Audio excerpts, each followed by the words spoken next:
And welcome to menace and the monk. और यार सबसे पहले तो देखो, आई वुड बी अमिस अगर मैं बताऊं नहीं कि मैं कितना खुश हूं that India have won the SAFF. हमने कुवैत को पेनल्टी शूटआउट में कल हरा के हमने अपना नाम चैंपियंस की तरह रजिस्टर कर लिया है, और ये बहुत बड़ा मोमेंट है।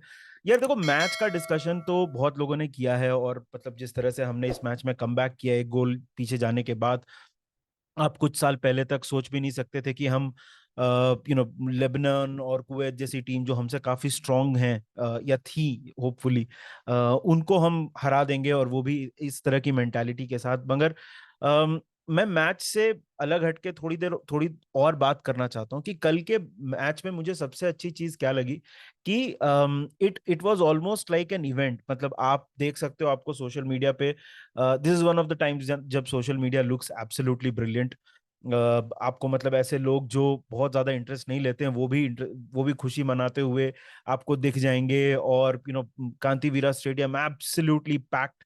माहौल वाज, द एटमॉस्फेयर, माहौल मैं जानबूझ के बोल रहा हूँ, was absolutely on fire। वो जो टीफो था, आर जंगल आर प्रे, वहां से लेके सुनील छेत्री सर की परफॉर्मेंस, उनके बारे में तो क्या ही बात की जाए। मतलब आप वीकेंड पे खेलते हो 120 मिनट, फिर से आप 120 मिनट खेलते हो एक प्रेसिंग सिस्टम में, एक इतने फिजिकली डिमांडिंग सिस्टम में, 38 इयर्स ऑफ एज, एब्सोल्यूट गोट।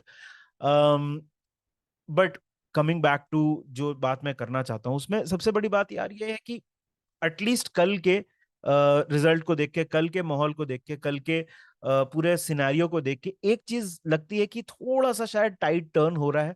और जिस तरह से हमारा एक जनरल आउटलुक रहता है कि इंडियन फुटबॉल में हम थोड़ा हताश रहते हैं कि यार नहीं, हम कैसे क्वालिफाई करेंगे, हम कहाँ कौन से लेवल पे क्वालिफाई करेंगे, क्योंकि इंटरेस्ट कम है, पैसे कम है, क्वालिटी उतनी नहीं है। बट कल ये सारी चीजें आसान लग रही थी।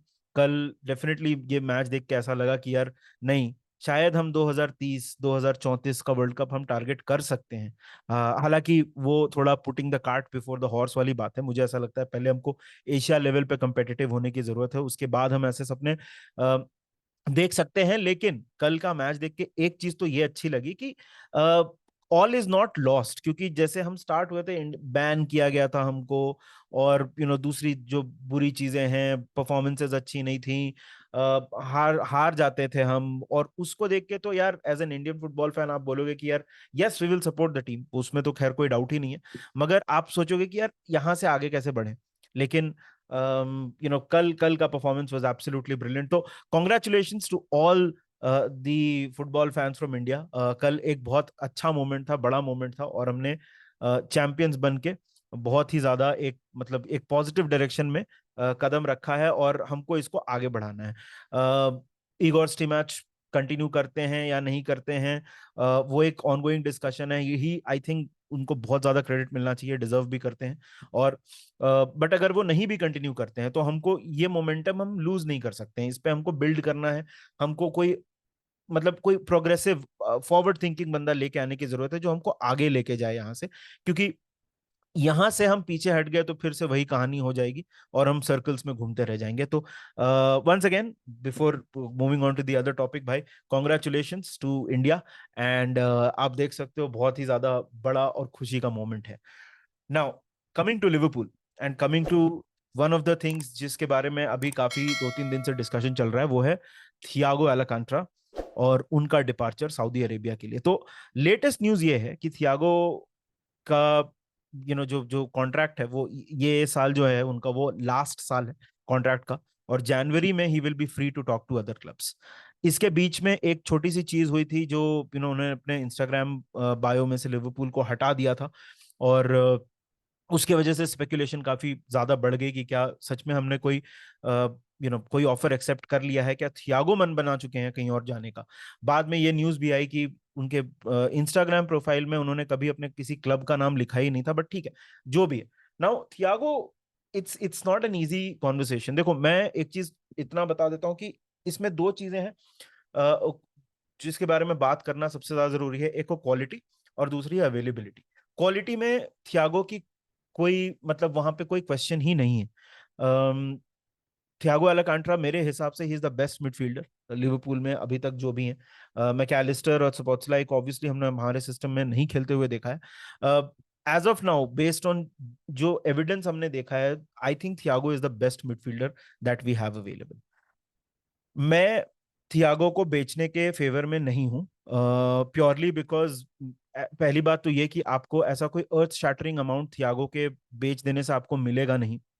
और दूसरी बात, यस, एक एक चीज हमको बहुत क्लियरली एक्सेप्ट करनी पड़ेगी कि थियागो का जो अवेलेबिलिटी है उन जितने मैचेस में वो खेलते हैं वो एक इशू जरूर है। ये I would be stupid to say कि भाई नहीं, मतलब उसमें तो कोई प्रॉब्लम ही नहीं है, क्योंकि 40-50% गेम्स थियागो मिस कर जाते हैं, और जब वो बाहर होते हैं इंजरी से तो वो लंबे टाइम के लिए बाहर होते हैं। उनकी कोई छोटी इंजरीज नहीं होती हैं, बट एक ऐसे टाइम पे जहाँ पे हमने बहुत बार बोला है कि जो आपके पास प्लेयर्स हैं, अब जो मिडफील्डर्स की बात की जाए तो नाबी केटा, Jordan Henderson, sorry James मिलनर, Chamberlain, ये तीनों छोड़ के गए। उस थियागो को रिटेन करते हुए भी मुझे ऐसा लगता है कि हमको कम से कम 3 मिडफील्डर की जरूरत पड़ेगी। उसमें से 2 तो हमने कर लिए हैं, लेकिन अगर आपने थियागो को भी जाने दिया तो अब तो आपको 4 मिडफील्डर्स की जरूरत पड़ेगी, क्योंकि थियागो जब भी खेलते हैं, चलो आप 50% अवेलेबिलिटी भी मानते हो और प्रीमियर लीग में भी बात करते हो, तो 19 मैचेस में वो आपको 19 में से 17 मैच में ही give you a 7 out of 10 और 8 आउट ऑफ 10 परफॉर्मेंस। जो लेवल पे अभी हमारे जो पुराने प्लेयर्स हैं वो नहीं है उस लेवल पे। हेंडरसन का फॉर्म पिछले के पिछले सीजन से थोड़ा बुरा होता हुआ दिख रहा है। फेबिनियो का फॉर्म इस सीजन बहुत बुरा रहा है। कर्टिस जोन्स का लास्ट सीजन के एंड में ही had a good spurt, but again उनको देखना पड़ेगा। Bajcetic is very very young. Mac Allister I think immediately वो स्टार्ट करेंगे टीम में, क्योंकि उनको प्रीमियर लीग एक्सपीरियंस है। बट मुझे लगता है सबोत्सलाई इज वन प्लेयर जिनको क्लॉप थोड़ा टाइम देंगे सेटल इन करने के लिए, और वो हमने क्लॉप के साथ देखा भी है कि वो न्यू प्लेयर्स को इमीडिएटली स्लॉट इन नहीं करते हैं। ऐसे टाइम पे आपको एक ऐसा प्लेयर जिसकी क्वालिटी, जैसे मैंने बोला, कहीं पे कोई डाउट नहीं है, he is needed in the team. और बायचेटिच के डेवलपमेंट के लिए मुझे लगता है कि थियागो के टीम टीम में होना बहुत जरूरी है। हम अचानक से बहुत ज्यादा प्रेशर बायचेटिच के ऊपर नहीं डाल सकते हैं, जो कि एक क्वेश्चन है, क्योंकि अगर फेबिनियो का फॉर्म सिमिलर सा रहता है, अगर फेबिनियो ने पिकअप नहीं किया, तो Bajcetic will play a lot of games and that will put pressure. और ये भी हमको समझने की जरूरत है कि स्टीफन बायचेटिच खुद एक लॉन्ग टर्म इंजरी से वापस आ रहा है, तो उसका रिटर्न कैसा होगा, वो कैसा खेलेगा, उसके ऊपर भी हमको अभी कंप्लीट क्लैरिटी नहीं है। लेटेस्ट न्यूज की बात की जाए तो एक ये भी है कि थियागो ने जो सऊदी अरेबिया से उनको जो ऑफर आया था, वो उन्होंने रिजेक्ट कर दिया और वो नहीं मूव करना चाहते हैं, which is great. I am personally not in favour of moving Thiago on. Financially आपको कोई बहुत ज्यादा फायदा होने होने नहीं वाला है। जितने गेम्स वो खेलेंगे आपको क्वालिटी एक देंगे, और दूसरे प्लेयर्स को सेटल इन करने में थियागो काफी हेल्प करेंगे। But availability is a big one, और वो एक चीज मैं समझता हूं जब लोग बोलते हैं कि नहीं, उनको बेच के आप कोई और प्लेयर ले आओ, बट वहां पे हमको अपनी फाइनेंशियल सिचुएशन भी समझनी है, क्योंकि हमको अभी कम से कम एक मिडफील्डर और एक डिफेंडर और लेना है। अगर आप उसमें थियागो भी ऐड कर दो एग्जिट्स में, तब तो 2 मिडफील्डर और एक सेंटर बैक या राइट बैक, मतलब वो हाइब्रिड पोजीशन जिसकी हम बात करते हैं, वहां पे बात आ जाएगी। तो वो मुझे थोड़ा डिफिकल्ट टू एग्जीक्यूट लग रहा है सारा का सारा एक विंडो में। तो मे बी हम इस पे एक ग्रेजुअल अप्रोच ले सकते हैं, और समर में maybe if Thiago goes we can plan for that exit, क्योंकि विंटर में शायद हम किसी को होपफुली अप्रोच कर सकें। बट ये मेरे व्यूज हैं। आपको क्या लगता है? आप डू यू अग्री कि Thiago should stay? Do you think he should be moved on? And once again, congratulations.